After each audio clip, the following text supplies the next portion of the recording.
Salam damai sejahtera bagi Bapak, Ibu, Saudara-saudari sekalian.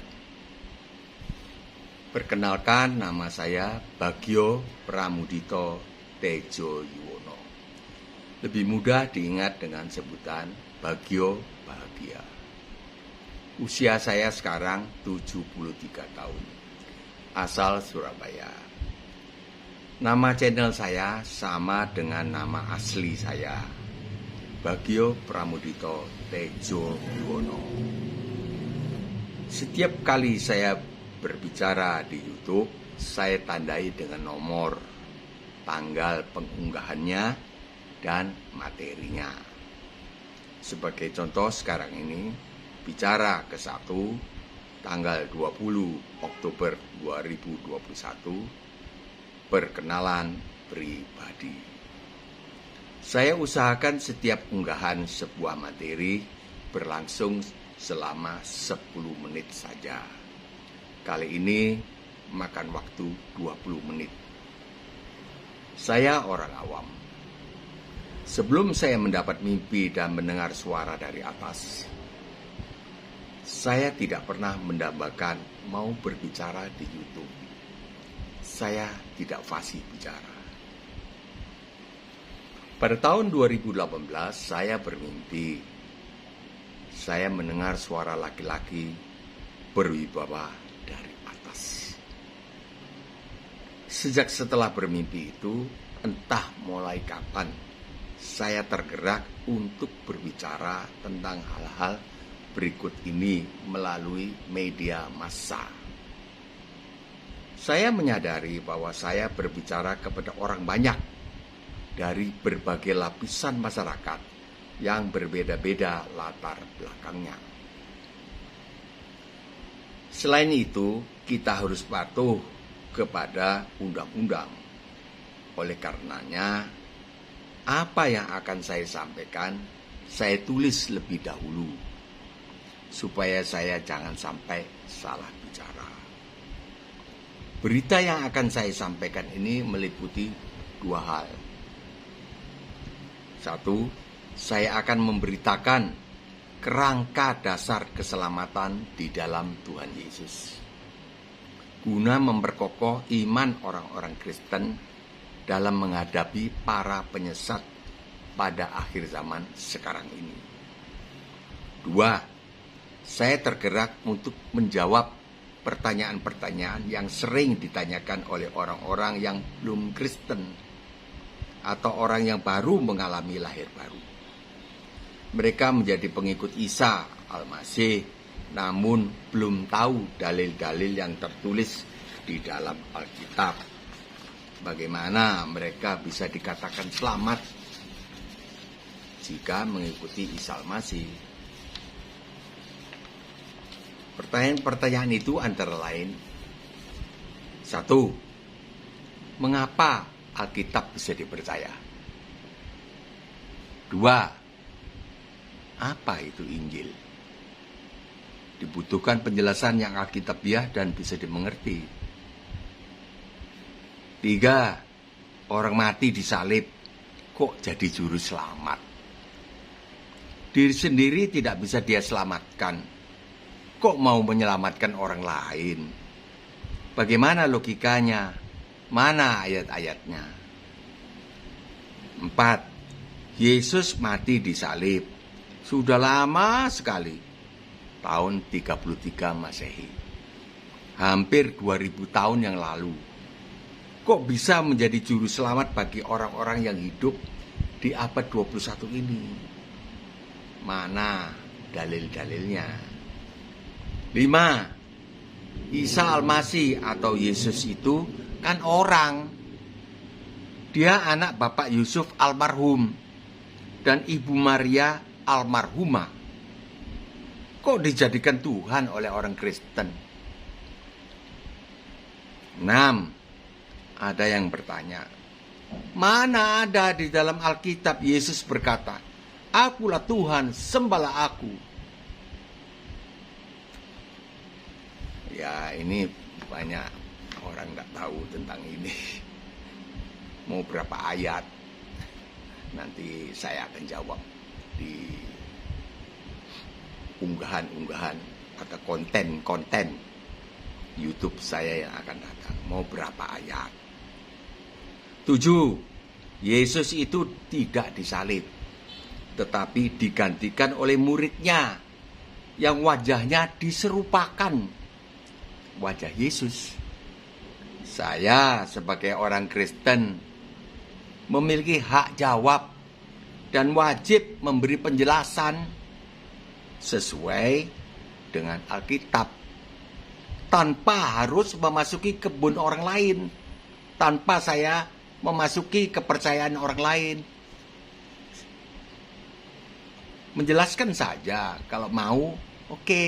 Tidak mau, ya sudah. 8. Hukuman mencuri sebutir permen, atau gula-gula, atau candies, atau sweet, kok sama dengan hukuman seorang pembunuh yang telah membunuh 1000 orang, sama-sama masuk neraka selama-lamanya? Itu tidak adil, kan? 9. Ada pendapat, tidak usah Yesus, Allah itu Maha Pengasih Penyayang, minta ampun saja akan diampuni kok. Apa kata Alkitab tentang hal ini? Nanti saya akan jelaskan di konten saya berikutnya. 10. Ada lagi yang bilang, tidak usah Yesus, Allah itu Maha Adil, perbuatan baikku akan ditimbang untuk menghapus dosaku. Nah, apa kata Alkitab tentang hal ini? Nanti saya akan jelaskan. 11. Ada pula yang berkata, tidak usah Isa Al-Masih, Allah itu Maha Adil kok. Allah akan membalas manusia sesuai perbuatannya. Siapa taat kepada Allah, maka balasannya adalah sorga. Siapa ingkar, balasannya adalah neraka. Jadi manusia tinggal pilih. Semua ada konsekuensinya. Apa kata Alkitab tentang hal ini? Nanti akan saya jelaskan. 12. Apakah Yesus mati disalib untuk orang Kristen saja? Di luar Kristen bagaimana? 13. Sesudah ditebus dosanya, enak dong. Bisa berbuat dosa lagi. Nanti minta ditebus lagi. Bagaimana ini menurut Alkitab? Nanti akan saya jelaskan. 14. Orang Kristen yang sudah ditebus dosanya, apa masih bisa ada kemungkinan masuk neraka lagi? Nanti saya akan jawab. Atau saya jawab sekarang aja sedikit. Masih ada kemungkinan masuk neraka. Nanti akan saya jelaskan di konten saya yang berikutnya. 15. Lalu di mana letak penebusan dosanya kalau toh ada kemungkinan masuk neraka?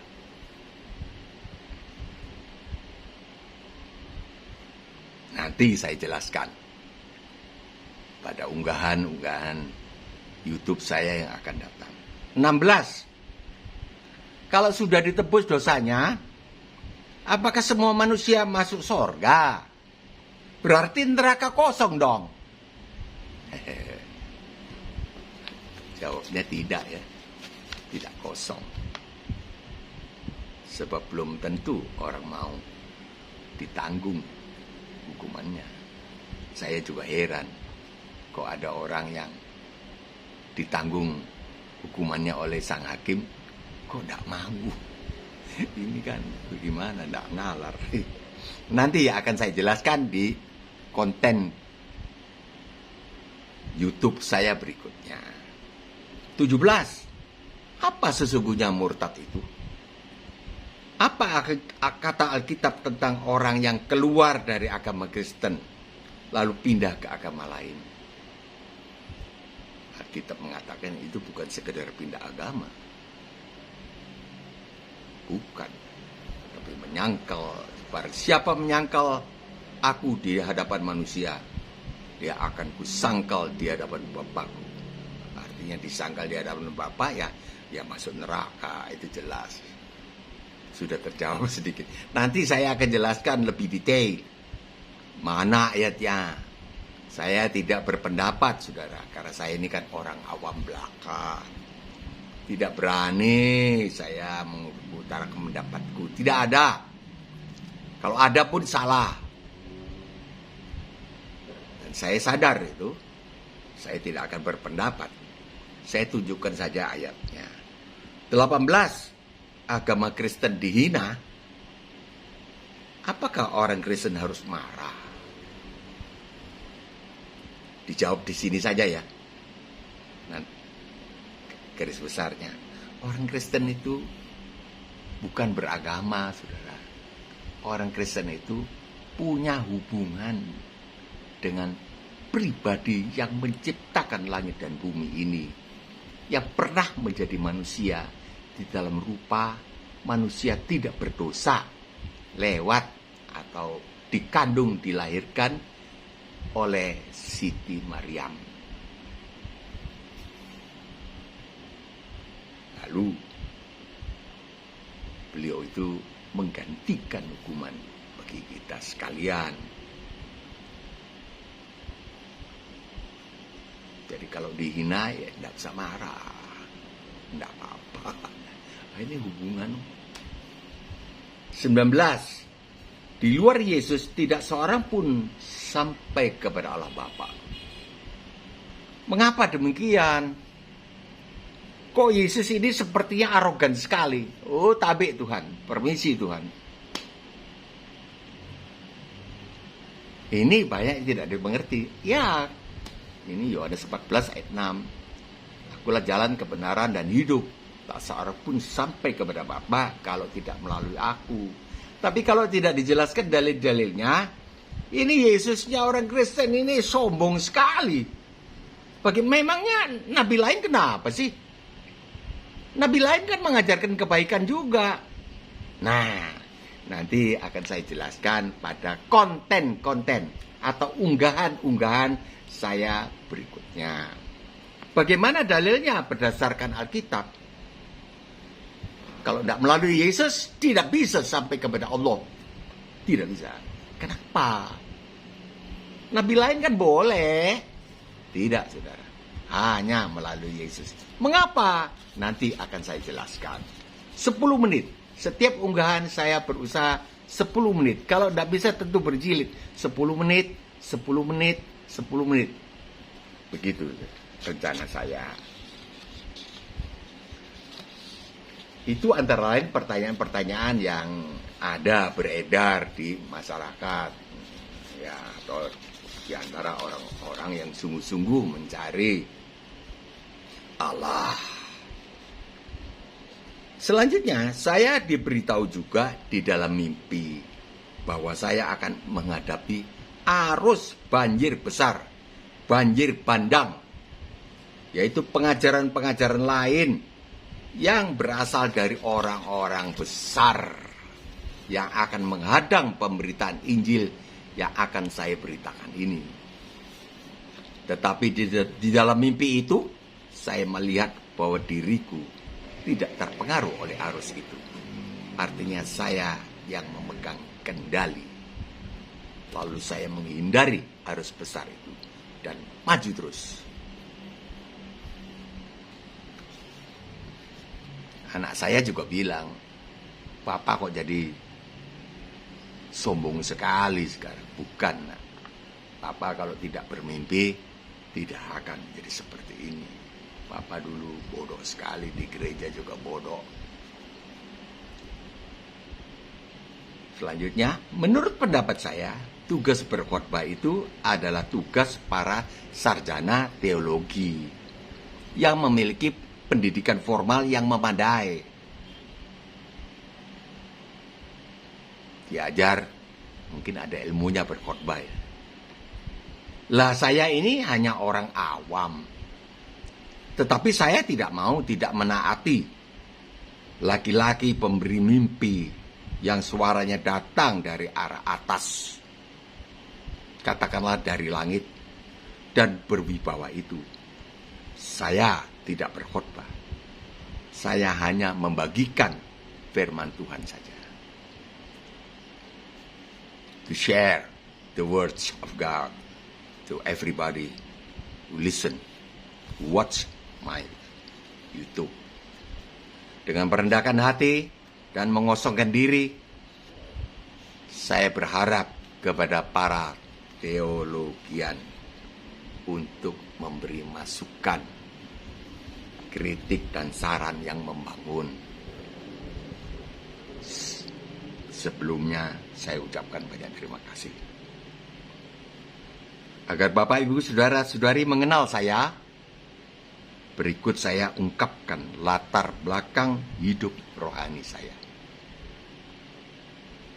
Saya orang awam, bukan teologian, sudah dijelaskan di atas tadi. Saya pernah digembalakan di sebuah gereja Pentakosta di Makassar sejak tahun 1978 sampai dengan tahun 2015. Jadi selama 37 tahun. Di gereja itu saya diajar untuk memiliki tahbisan kekudusan hidup di hadapan Allah untuk menghindari hal-hal yang bisa membawa orang kepada kenajisan. Misalnya, sejak 1978 saya menjadi anggota gereja Pentakosta tersebut sampai sekarang 2021. Saya tidak pernah dan tidak akan pernah membaca buku novel. Baik novel drama rumah tangga, romans, maupun cerita detektif atau cerita silat. Saya hanya membaca Alkitab dan buku-buku rohani yang ditulis oleh hamba-hamba Tuhan yang diurapi. Sejak tahun 1978, saya tidak pernah nonton film atau video, baik di gedung bioskop maupun di televisi ataupun di telepon genggam handphone saya. Tidak pernah. Ngapa ya? Nanti saya buka lagi. Pendapat ini didasari oleh pertimbangan. Jika pengarang buku atau sutradara film itu tidak kudus, maka pembaca atau penonton film ikut tidak kudus.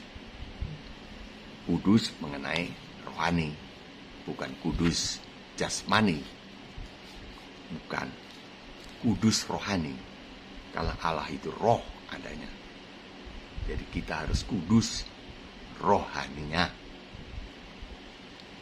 Berikutnya, saya sejak tahun 1978, saya tidak pernah nonton pertandingan bela diri, tinju, atau gulat, atau tinju gulat yang mengandung kekerasan.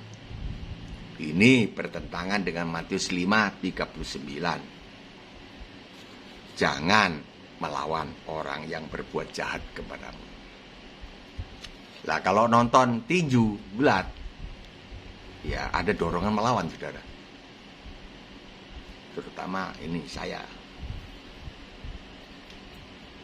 Ada dorongan melawan, diperkuat dorongan itu.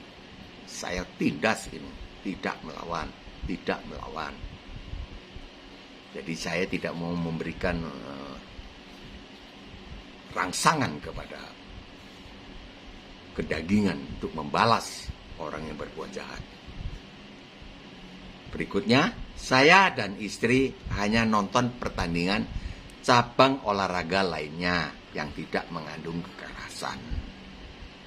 Saya dan istri sejak 1978 menghindari nonton berita di televisi tentang pembunuhan. Pembunuhan macam-macam sebabnya, aduh ngeri, keselingkuhan, ya, penipuan, perampokan, atau kejahatan seks.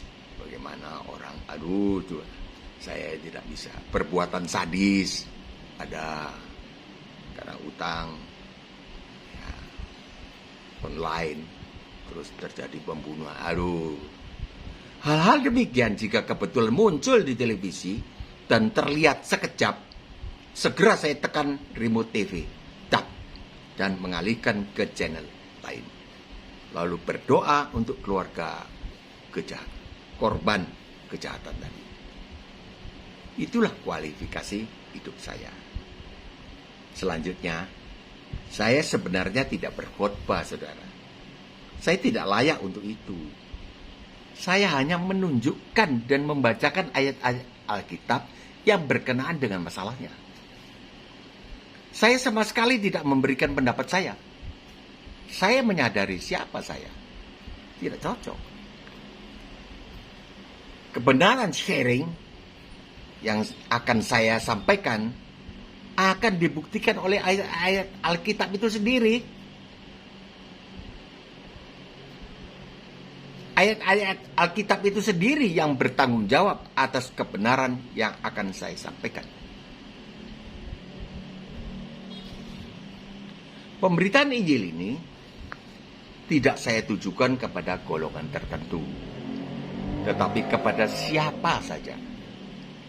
Karena demikianlah perintah Tuhan Yesus di Markus 16 ayat 15 sampai 16. Pergilah ke seluruh dunia, beritakanlah Injil kepada segala makhluk. Siapa yang percaya dan dibaptis akan diselamatkan. Tapi siapa yang tidak percaya akan dihukum. Lah kalau seluruh dunia, ya dunia saya ya di kota Makassar. Dunia saya ya di sekeliling saya. Dengan orang-orang yang berkoneksi dengan saya. Siapa yang percaya dibaptis akan diselamatkan. Siapa yang tidak percaya akan dihukum. Di dalam penginjilan pribadi yang sudah saya jalani sudah lebih dari 15 tahun lamanya, saya menerapkan disiplin tidak memasuki kebun orang lain. Kebun yang saya maksudkan adalah kepercayaan atau agama orang lain. Saya bertugas memberitakan Injil. Saya juga tidak bertanya-tanya tentang segala sesuatu yang ada di dalam kepercayaan orang lain. Karena saya sebetulnya sudah tahu apa itu agamanya orang lain.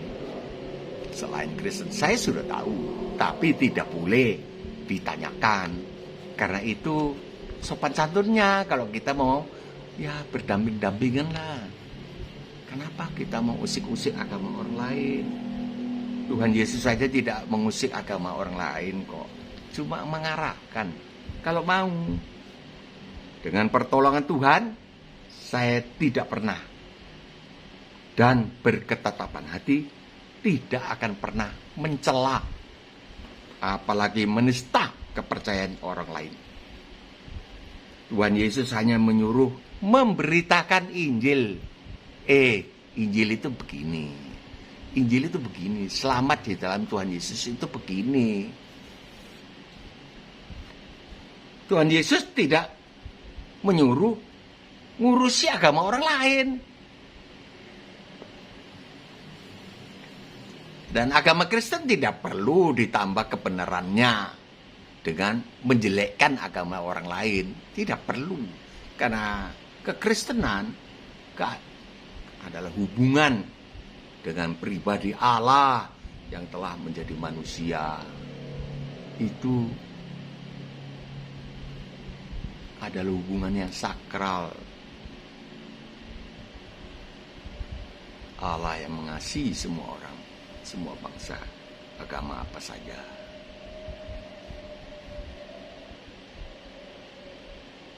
Sebaliknya, jika ada orang yang menista Isa Al-Masih yang adalah Tuhan yang mengenakan daging, Tuhan itu roh. Sebab beliau berkata, sebelum Abraham jadi, sebelum Ibrahim dijadikan, manusia dijadikan. Aku ada. Siapa yang sudah ada sebelum nenek moyangnya? Jadi, Yesus tidak dijadikan. Yesus ada. Beliau pencipta langit dan bumi. Yohanes 1 ayat 1. Yohanes 1:14. Firman itu telah menjadi manusia. Jika ada orang yang menista Isa Al-Masih, yang adalah Tuhan yang mengenakan daging, dikandung dan dilahirkan oleh Siti Maryam, mati disalib menggantikan saya, dan juga orang yang menista itu.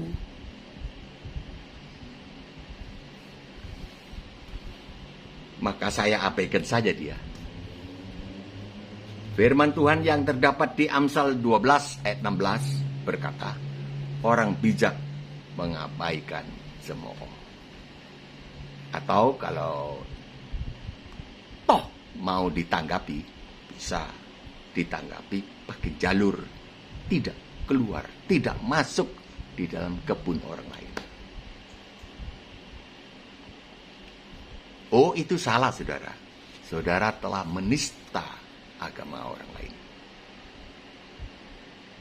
Dan saudara sedang berhadapan dengan pribadi Yesus Kristus. Dan saudara telah menghina Roh Kudus. Orang menghina Roh Kudus tidak ada ampun di dunia ini, bahkan sampai di dunia yang akan datang. Bertobatlah, saudara. Kalau memang mau ditanggapi, saya kira begitu saja. Tidak bisa kita memasuki kebunnya orang lain lalu bongkar-bangkir. Ya porak-poranda. Ada undang-undangnya. Saya tidak akan, sebelum undang-undang ini muncul, undang-undang ITE, saya sudah melakukannya. Dan saya sudah pegang erat-erat pedoman itu. Saya tidak memasuki kebun orang lain. Karena saya disuruh memberitakan.